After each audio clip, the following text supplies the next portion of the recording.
Dave Bernick. I am the I think I call it now the Chief Data Officer of the Broad Institute, uh, formerly known as Chief Information Security Officer, and one of the really early people in the data sciences platform, and one of the bigger architects of AnVIL via the Terra platform that AnVIL sits on top of. I will bury the lead a little bit, or not bury the lead, and I'll just say Terra has and AnVIL has always been NIST 800-171 compliant from its day one. It's actually been a little further than that, and Sarah will talk about that. There is no fear at all about NIST 800-171 compliance for any data that's on the AnVIL platform, as long as you follow some basic what's called customer responsibilities in regards to it. But it's ready. It's been ready to go since for I don't know, 8 years. It probably has had this level of compliance. So no issues there. And I'll kick it over to Sarah. Thanks, David. Hi, folks. My name is Sarah Thierry. I'm a Director of Privacy and Security Compliance at the Broad Institute and the Compliance Officer for systems like Terra that support the AnVIL. David did put it all right there in front. Terra and the AnVIL systems have been required to meet AnVIL's minimum security standard, which is NIST 853 against the moderate system impact baseline since AnVIL's inception. As soon as AnVIL decides it needs to work with an additional system, that system is required to show and prove that it meets that information security standard. 853 is Go ahead, Vernon. I was about to say, like, maybe you're about to say it, but like, yes, 50, we keep saying 53. 53 is above and beyond anything 171 requires. Yes. 800-171 is a good baseline starting place for information security and privacy requirements. 853 continues to build upon that, is more robust and additionally more prescriptive in the ways that you meet controls. There's still flexibility within the ways that you can meet controls with 853, but that control set does give a bit more guidance as far as the spirit in which you meet technical and operational controls. So along those lines, we are very confident that the AnVIL systems are compliant with the updated Genomic Data Sharing Policy that was released by the NIH earlier this year. Was released last year, and implementation was required this year. There's additionally been... Quickly, are you meaning to share slides during the presentation? Oh, no, I'm sorry. I thought the slides were going to be presented. I can pull those up quickly. That'd be great. Let's see. One moment. Sharing is not turned on for the meeting. Kate says they can share too.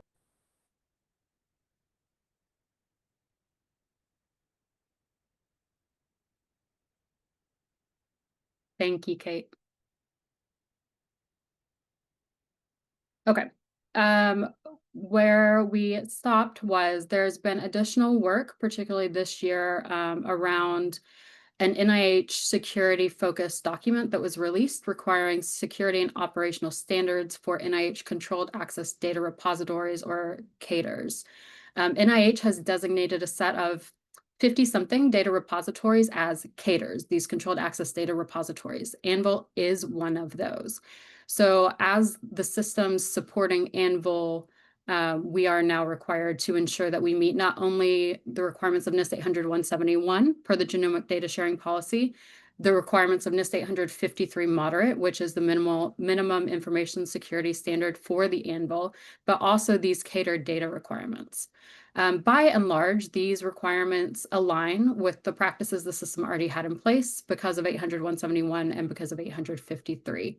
There were some additional specific to NIH implementations that needed to be put in place, and those systems have done that.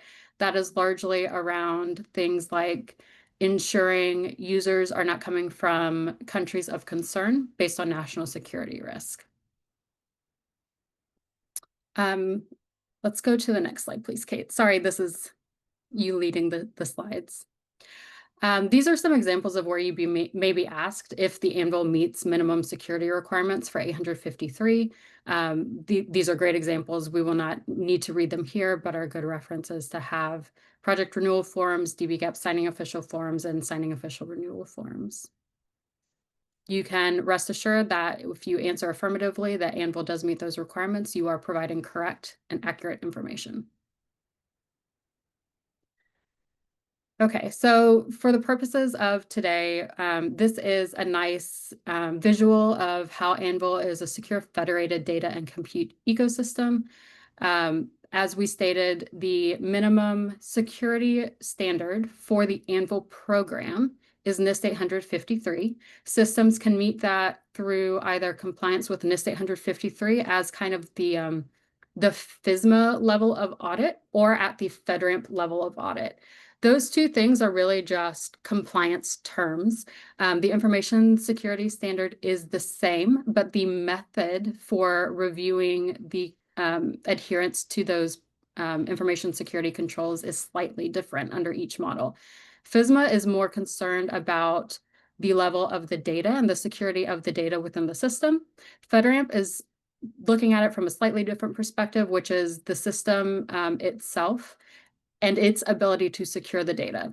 So the goals are the exact same thing, but the models for review are slightly different. FISMA allows a little bit more flexibility from the individuals who are granting an authority to operate or something akin to an authority to operate for each system, whereas FedRAMP is very rigid in its risk acceptance and maintains equality across the board of all systems who are participating in the FedRAMP program.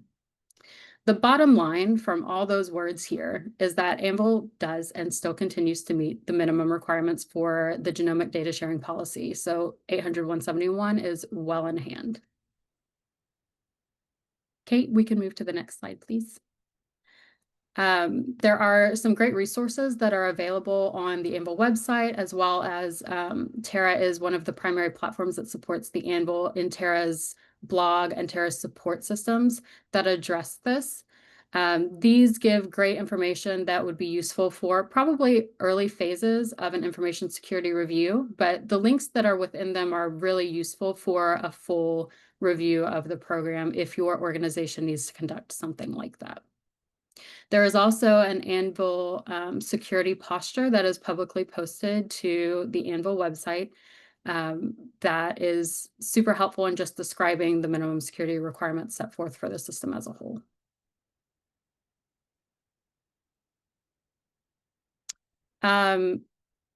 AnVIL is designated as the compliant CADR, Federal Controlled Access Data Repository, for NHGRI-funded data, and that includes metadata and associated documentation. This is evidenced through the NHGRI's grants and announcements, and those links here may also be helpful for you as you conduct any security or information security privacy reviews for the AnVIL. As needed, if your organization requires these things, we have the following kinds of documentation that can provide and serve as evidence of the things that we've stated today. David Bernick is the Information System Security Officer for the AnVIL and has written a memo that states affirmatively that AnVIL systems meet the NIH security requirements. We have also documented a AnVIL-wide HevCat. This is, I'm sure most folks here are familiar, but it's an education organization-based vendor assessment questionnaire. And this can be provided upon request. It gives reasonably detailed information about how the systems, whether or not the systems meet certain information security controls. I think it's very helpful. If you have any feedback, please feel free to share it with us. But it does cross all of the AnVIL systems and is accurate for those. And then the designation that AnVIL meets CADR requirements is the link here and the screenshot on the previous slide. Kate, at this point, I believe we have some folks from the NIH that could speak to more of the data access, committee data access requirement pieces. Is that correct? Yes, we do. And kind of also shown here are examples if people have questions around like the cloud use statement as part of the DAR. On our website, we do provide example statements. Some of those are from NHGRI consortium, as well as just like a very generic cloud use statement. So we do have those available. Yes, and we do have a few members, Barbara Thomas and Elena Valdez. I don't know if you kind of have any additional comments you would like to make around completing the dbGaP DAR forms or common frequently asked questions you're seeing about these new requirements.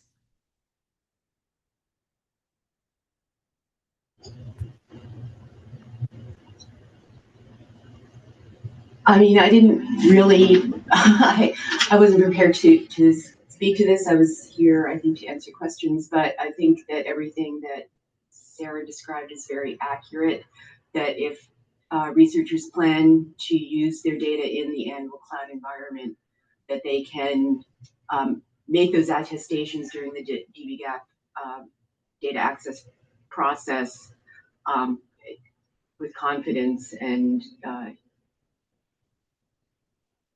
and use their data in the AnVIL cloud and be fully compliant with these security requirements. Great, thank you. Yep, that vote of confidence from NIH representatives is always lovely to hear. Okay. And then we just have one additional resource we wanted to call out because we're often frequently asked how can users of AnVIL bring over data from dbGaP and SRA, and just want to make people attending this aware again on our website that we have tools. Again, special thanks to University of Washington and AnVIL users for making these tools available to users. And I think that is it. And if anybody would like to go into a deeper dive of what categories of controls are within 853, we're more than happy to do that. We didn't want to lead off with a deep compliance-driven discussion in case it's redundant, but if there are questions, we're happy to answer those. Thanks so much, Sarah, David, and Kate for bringing this presentation today.